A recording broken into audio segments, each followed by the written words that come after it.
let none of you think that by doing good you will go to Jannah. We did it. I'd wait in line 50 years. I know that I will never make it to paradise. I deserve to go to Jannah. He could end your life right then and toss you into Jahannam forever for it. My slave, I forgive you. Not even you, O Messenger of Allah. He said, not even me.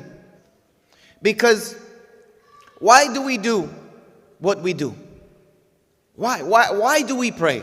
Why do we fast? Why do we give charity like we gave charity last night? Why do we do anything that Allah has asked us to do? Why do we stay away from any of the things that Allah has asked us to stay away from, even though we still do the sins time and time and time again? Why do we do any of it? Remember, my questions are not rhetorical. This is my third time repeating this. If I'm asking you a question, it's to get an answer. Why do we do it? Jannah. We want Jannah. We want paradise. Yes or no? How many of you in here, you want Jannah?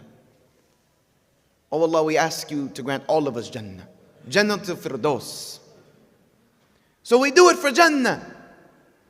But let me tell you something about Jannah. Even though you do all of these actions for Jannah, and there's nothing wrong with that. There's nothing wrong. The highest level of ibadah is to do it out of the love of Allah subhanahu wa ta'ala, seeking no reward in return.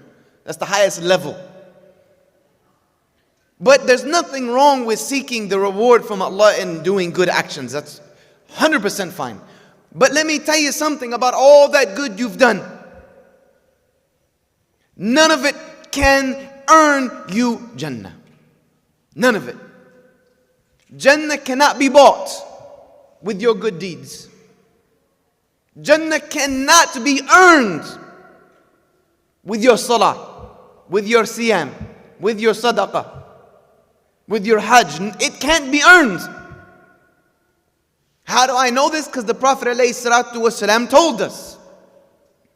As narrated by Imam Muslim from Abu Hurairah radiyallahu anh, who said, the Prophet said to us, let none of you think that by doing good you will go to Jannah. That must have been a very confusing statement out of the mouth of the Prophet ﷺ for the companions. You know, that would shock me to my core. All this good I've done is not going to take me to Jannah. He said, let none of you think that by doing good you will go to Jannah. So you're good? It's not going to get you there. Why? Because you should be doing it anyway. Allah created you for that. He gave you life. He fed you. This morning when you woke up, it's because He gave the ruh back to you. You woke up with the ability to say, La ilaha illallah. You ate this morning, you drink this morning, you're breathing now, your heart's beating, your liver is functioning. Right now your liver is performing chemical analyses every single moment during the day. It's analyzing your blood level of toxicity to keep you alive. So the good that you've done, you haven't even begun to repay Allah for what He gave you. Even if every single human being that had ever lived on the face of this planet, on the day of judgment, gave all of their good deeds, all of their hasanat to one man or one woman and told them, go before your Lord and give this good to Him in repayment for your eyesight. Do you think that person will have enough? No. Wouldn't even have enough to repay Allah for the gift of sight, for the heart that beats in your chest, for the brain that gave you the ability to think. With what are you going to take to Allah and repay Him and say, here you go, my Lord, I've done enough, I deserve to go to Jannah? How many people in here think they deserve to go to Jannah? The moment you start thinking like that, you failed. Shaitan has tricked you, thinking you deserve anything from Allah subhanahu wa ta'ala. Because one sin, Allah subhanahu wa ta'ala said, I created mankind and jinn. For what reason? To worship Him. Therefore, one sin that you commit, do you know that Allah has every right? Allah has within every right to throw you into hell forever for it. Did you know that? Why? Because you disobeyed your reason of creation. Allah has the right to throw you into Jahannam. We need to think about this when we sin. That if Allah wishes, He could end your life right then and toss you into Jahannam forever for it. And you could not complain. What would you complain about? Because you did it. You sinned. You did what you weren't supposed to do. So you think that in that condition we deserve paradise? It can't be earned. It can't be earned. It's given. It's gifted. Jannah is a gift that Allah created for certain people. And there is only one way. Anyone, I don't care who they are, even the Anbiya, there is only one way. Any human being that Allah ever created will put their 2 feet on the golden streets of Jannah. Only one way. Anybody know that way? If Allah is Al-Ghafoor to you, if Allah is Ar-Rahman to you, if Allah is Ar-Rahim to you, if Allah forgives you, you go to Jannah. That's as simple as it is. If Allah forgives you, you go to Jannah. If Allah does not forgive you, you go to Jahannam. End of the story. This is what the Prophet ﷺ said. Abu Hurairah said, he told us, let none of you think that by doing good you will go to Jannah. The companion said, not even you, O Messenger of Allah.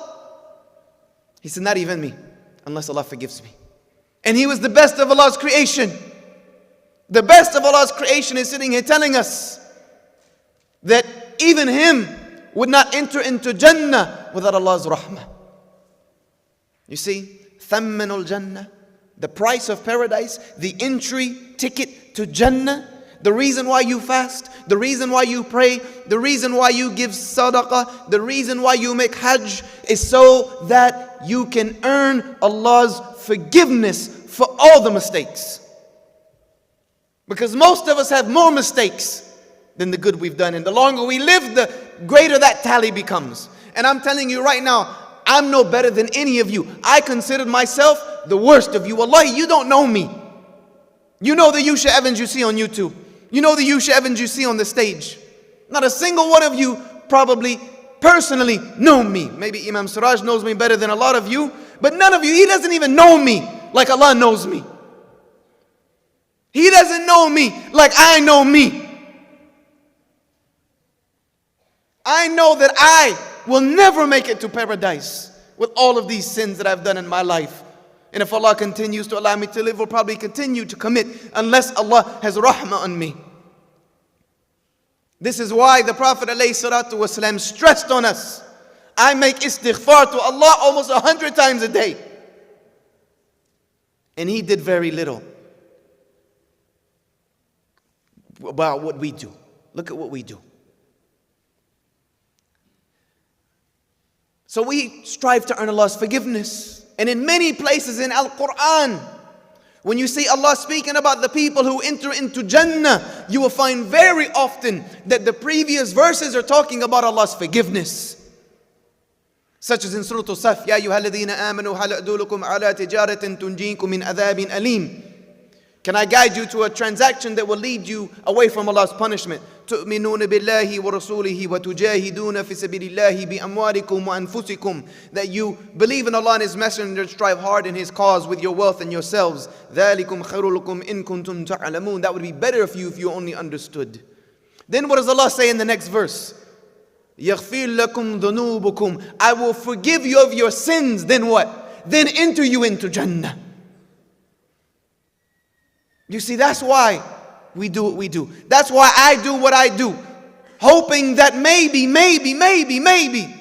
something I've done or something that someone that I've helped come to Islam will have done that will allow me to stand in front of my Rabb on the day of resurrection and roll out all of those sins, and I see them piles and piles of sin. And all I want to hear, all I care about, the only thing that will matter to me is if my Rabb looks at me and says, my slave, I forgive you. That's it. That's it. That is falah. That is success. That's the only thing I care about hearing on the day of Qiyamah, is for Allah to say, my slave, I have forgiven you. Because I know if Allah tells me He's forgiven me, it's all good. It's all good. It's all good. Anything else beyond that, I don't care what part of Jannah He puts me in. I don't care if I have to sleep on the streets in paradise. It won't matter. It won't matter. I made it. Nobody will be in Jannah asking the next person, what did you do to get here? We won't care anymore. We made it. We did it. That's what we want. And as Imam just said, that's real. Jannatul Haqq, it's real. It exists right now. There are people in it right now waiting for you. How are you going to get there? If there was a plane to get there, wallahi, we'd all sell everything that we owned. We'd wait in line. I'd wait in line for years, as the Imam was talking about waiting. I'd wait in line 50 years to get on that plane if I knew it was taking me to Jannah, whatever it took. But you see, it can't be earned like that. You have to struggle. You have to put in some work. You have to earn Allah's forgiveness. Allah's forgiveness is bountiful. It's so great that we cannot, even the human mind cannot appreciate the power of Allah's mercy. If you like our content, then please make sure to subscribe and turn on notifications for latest updates. Thank you.